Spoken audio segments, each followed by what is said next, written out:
उधाय। अभी हम अदिन्ना दाना इसके बारे में जानेंगे। विचार कीजिए, आप अपनी कक्षा में कुछ लिख रहे हैं, महत्वपूर्ण लिख रहे हैं। आपकी कक्षा में कोई नहीं है, विशेषतः सभी मित्र किसी कार्य रूप से बाहर गए हैं। अभी आप तुरंत लिखते लिखते आपकी पेन की जो स्याही है, इंक है, वो समाप्त हो जाती है और आपको लिखना भी ज़रूरी है क्योंकि आपको समय पे ख़त्म करके देना है। सभी लोग दे चुके हैं पर आपका रह गया है। तो आप देखते तो आपके मित्र की जो बेंच होती है वो बाजू में रहती है। उस बेंच पर उसका पेन रखा होता है बाहर ही। आप क्या कर लेते हैं, तुरंत वो पेन उठा लेते हैं और लिखना शुरू कर देते हैं। लिख के हो जाता है। लिख के होने के बाद आप वह पेन जो है उसको वापस देना भूल जाते हैं और अपने घर में लेके चले जाते हैं। ये सब गलती से हो गया। होने के बाद आपका जो मित्र है, आपके मित्र का वो पेन सबसे पसंदीदा, सबसे प्रिय पेन था और घर जाने पर अपने पेन को जब ढूंढता है तो उसे पेन मिलता नहीं है। अपने कंपास में वो अपना पूरा बैग खोजता है, पूरी बैग की किताबें बाहर निकाल के पूरा बैग बार बार 2, 3, 4 बार खोजता है। वो काफ़ी परेशान भी हो जाता है क्योंकि प्रिय है। जब प्रिय चीज़ चली जाती है तो किसी को भी व्याकुलता होती है। बहुत खोजता है, माता को पूछता है, पिता को पूछता है कि क्या आपने मेरा पेन देखा है। ऐसा ही होता है। वो सभी को पूछता है, बहन को पूछता है और ना मिलने पर उसे लगता है कि ऐसे कैसे, पेन तो कोई, तो उसको लगता है कुछ ना ले लिया। तो अपने बहन पे आरोप लगाता है, अपने छोटे भाई पर आरोप लगाता है कि नहीं तुम नहीं लिया होगा, तुम नहीं लिया होगा। और इस प्रकार से पूरा दिन उसका क्या होता है, क्रोध युक्त या व्याकुल मन से या चिड़चिड़ स्वभाव में बिजर जाता है और घर में भी वैसी अशांति बनी रहती है। दूसरे दिन जब आप और आपका मित्र कक्ष में आता है तो आपको याद आता है कि अरे मैंने गलती से इसका पेन साथ ले गया था। तो आप उसका पेन उसे वापस देते हैं। अब जब आप उसको पेन वापस देते हैं तो ज़रा सोचिए उसकी प्रतिक्रिया क्या होंगी। 2 संभावना हो सकती है। एक तो अगर वो एक अच्छा इंसान है, अच्छा इंसान मतलब शांत इंसान, अच्छे तो सभी होते हैं पर एक शांत प्रवृत्ति का इंसान है, तो आपका पेन देने पर, क्योंकि आप मित्र हो, गुस्सा तो उससे आया ही होगा क्योंकि वो दिन भर व्याकुल था कल। तो सरल सी बात है, उसका गुस्सा आना सरल है, पर क्योंकि शांत प्रवृत्ति का होने के कारण उसने अपना क्रोध प्रकट नहीं किया, पर उसे वो बात बुरी लगी होंगी।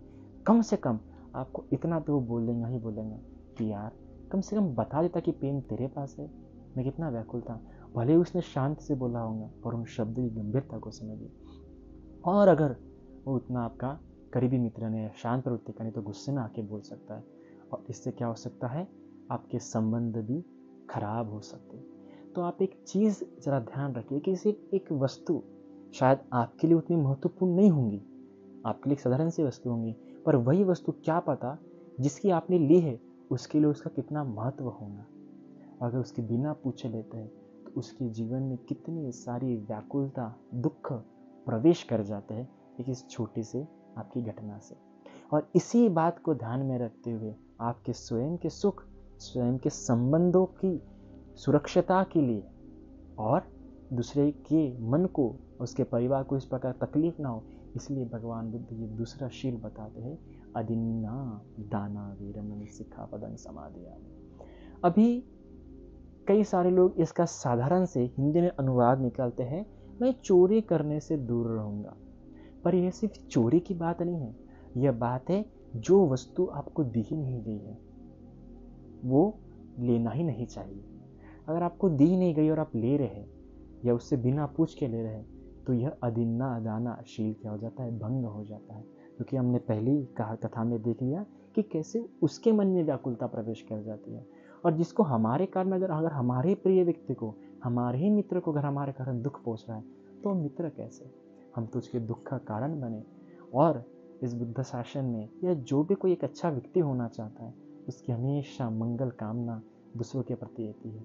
उसकी आकांक्षा यही रहती है कि मेरे कारण किसी को दुख ना पहुंचे, अगर मैं सुख नहीं पहुंचा सकता हूँ तो इसलिए जब अदिन्ना दाना यह शील भंग होता है तो अवश्य याद रखना कि ये किसी आपको दुख देगा ही देगा, आने वाले समय में तकलीफ देगा ही देगा, पर किसी और को भी क्या होगा, वो दुख दे रहा होगा, किसी और को भी उससे तकलीफ जा रही होंगी। इसलिए यह शील का सावधानी से आपने क्या करना चाहिए, पालन करना चाहिए, नहीं तो दुख पहुंचेगा। अब इसे अक्सर लोग पाली में बोलते हुए अदिन्न कहते हैं, पर ये अदिन्ना है, अर्थात अदिन्ना जो दिया ही नहीं गया, अदिन्ना दाना, दाना मतलब देना, जो दिया ही नहीं गया उसे हमने स्वीकार नहीं करना चाहिए या लेना नहीं चाहिए। अगर इस प्रकार अगर हम कर्म करेंगे तो क्या होगा, हमें बहुत लाभ होंगे। भगवान बुद्ध कहते हैं कि जो इन शीलों का पालन करता है उसे 14 प्रकार के लाभ होते हैं। खुद्दकपाद की अट्ठकथा में बताया गया है। सबसे पहला कि उसके मुंह से हमेशा कमल की सुगंध आती रहती है। दूसरा, उसके दांत हमेशा सफ़ेद होते, शुभ्र होते हैं। इसके अलावा उसकी जो कद काठी होती है ना ज़्यादा ऊंची होती है ना ज़्यादा नीची होती है। वो ना ज़्यादा मोटा होता है और ना ही ज़्यादा पतला होता है। इसके अलावा हम क्या देखते हैं कि उस पर कभी भी कोई भी वस्तु प्राप्त करने के लिए वो ज़्यादा तकलीफ, ज़्यादा समस्याएं नहीं जाती है। उस पर आरोप नहीं लगाया जा सकता है। उसे जो भी चीज़ मिलेंगी एकदम अच्छी वस्तु मिलेंगी, है ना। कभी कभार हम कुछ चाहते हैं पर हम जब वो चीज़ चाहते हैं तो हमें मिल तो जाती है पर उतने अच्छे हालत में नहीं मिलती। पर इस प्रकार जो ये शीलों का पालन करता है उससे वो वस्तु बहुत ही अच्छी चीज़ों में क्या होती है, प्राप्त होती है। तो इसलिए अदिन्ना दाना का इतने सारे क्या बताए गए हैं, लाभ बताए गए हैं। यहाँ तक कि हमें खजुत्तरा का उदाहरण बहुत ही स्मरण करना चाहिए कि खजुत्तरा किस तरीके से क्या करती थी, चोरी करती थी। किस प्रकार करती थी, तो जो रानी सामावती है उसे 3 आने देती थी लाने के लिए फूल, पर उसमें से वो सिर्फ आधे आने अर्थात 1.5 आने के क्या लाती थी, पुष्प लाती थी। पर एक दिन देखिए क्या संयोग, किस प्रकार उसके पुराने पुण्य कर्म होंगे कि जब वो फूल लेने जा रही थी तो उसने भीड़ को देखा। भीड़ कहीं तो भी जा रही थी, तो उस जाते हुए भीड़ को जब उसने देखा तो वो भीड़ के पीछे हो ली। मानव का स्वभाव है कि दिखने का बड़ा उसे उत्सुकता होती है कि कहाँ हो रही, कहाँ जा रही है ये भीड़। वो चली गई। जाने के बाद वो क्या दिखती है कि एक बड़े सुंदर व्यक्ति जो ऐसे 32 लक्षणों से युक्त है, जिनकी आवाज़ 8 गुणों से युक्त है, ऐसे व्यक्ति कुछ बता रहे तो उसे भी सुनने की इच्छा हो गई। वो जाती है, सुनती है।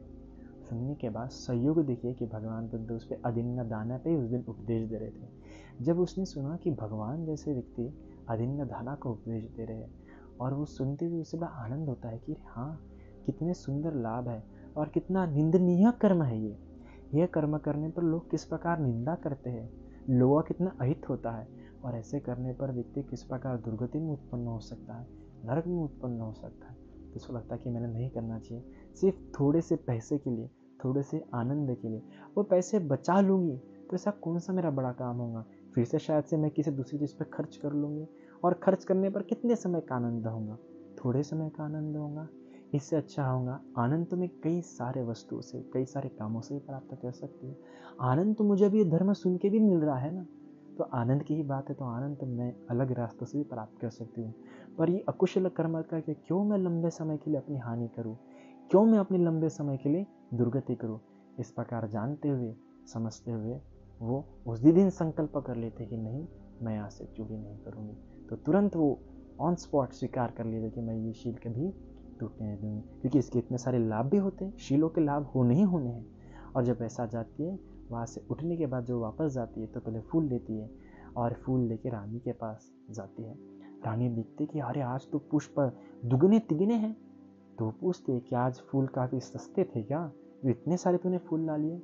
और देखो क्योंकि उसने शीलों के उपदेश सुनी थी, तो शील क्या सिखाते हैं, सत्यता का पथ, सत्यता का मार्ग दिखाने के कारण वो सत्य कहती है, क्योंकि धर्म सुन के आ रही है ना, तो सत्य कहती है। शील ग्रहण किया ना, इसलिए सत्य कहती है कि रानी आज से तो मैं, आज तक मैंने सिर्फ 1.5 आने की पुष्प लाई हूँ, 1.5 आने मैंने अपने पास ही रख लेती थी, पर आज मैं तथागत गौतम बुद्ध के उपदेश सुन के आ रही हूँ। उनके उपदेश ने मुझे चक्षु मुद पा दी, मुझे सत्य का मार्ग दिखा दिया, आलोक ला दिया, मेरे जीवन में प्रकाश ला लिया, इसलिए मैंने आज पूरे आने के पुष्प लाई है। तब रानी सामावती को ये देख के बड़ा आश्चर्य होता है, ये सुन के बड़ा आश्चर्य होता है और वो कहते कि ऐसे क्या उन बुद्ध की वाणी में इतना सामर्थ्य है, क्या उनकी बुद्ध की वाणी इतना व्यक्ति में परिवर्तन लाती है। तो ऐसा करो, तुम आज से रोज जाओ उन बुद्ध के प्रवचन सुनने और हमें आके सुनाया करो। और देखिए उसके बाद से खजुत्तरा रोज जाती है और रोज सुन के आकर वैसे स्मरण रखती है जैसे भगवान ने बताए, और आके वह रानी सामावती और उसके पास सहेलियां दासियों को बताती है। तब रानी सामावती खजुत्तरा को ऊंचे आसन बिठाती है और खुद से भी नीचे बैठ जाती है। क्यों? क्योंकि रानी सामावती जानती है कि भले ही तुम दासी होंगी, कहने वाला छोटा है, पर जो वचन है वो बुद्ध के है, इसलिए वो उच्च आसन पे सुनने चाहिए। तो देखिए, सत्य पे चलने से, शीलों का मार्ग अपनाने से, देखो सिर्फ एक शील क्या उसने धारण कर ली, उसके जीवन में इतना बड़ा परिवर्तन आ गया, इतना बड़ा सुख आना शुरू हो गया। तो इस शील का लाभ होता है। अरे भगवान बुद्ध के मुख से जब भी भगवान बुद्ध कहते थे, तो भगवान बुद्ध के मुख से कमल की सुगंध आती थी। एक व्यक्ति पूछता है कि भगवान क्या कारण है कि आपके मुंह से इतनी सुंदर सुगंध आती है? तो भगवान बताते कि ये मेरे ही क्या है, पुण्य कर्म है। तो किस प्रकार से, मैंने कभी दी हुई चीज़ जो मुझे दी नहीं गई, मैंने कभी ली नहीं। इस प्रकार से भगवान का शरीर भी इतना सुंदर है, काया से कभी किसी को दुख नहीं पहुंचाया। तो ये भगवान का सुंदर कर्म है, जिसके कारण उन्हें क्या मिला, ये लाभ मिला। अर्थात जो चीज़ दी नहीं गई उसे व्यक्ति ने ग्रहण नहीं करनी चाहिए, तो इससे सभी का मंगल होता है। साधु साधु साधु।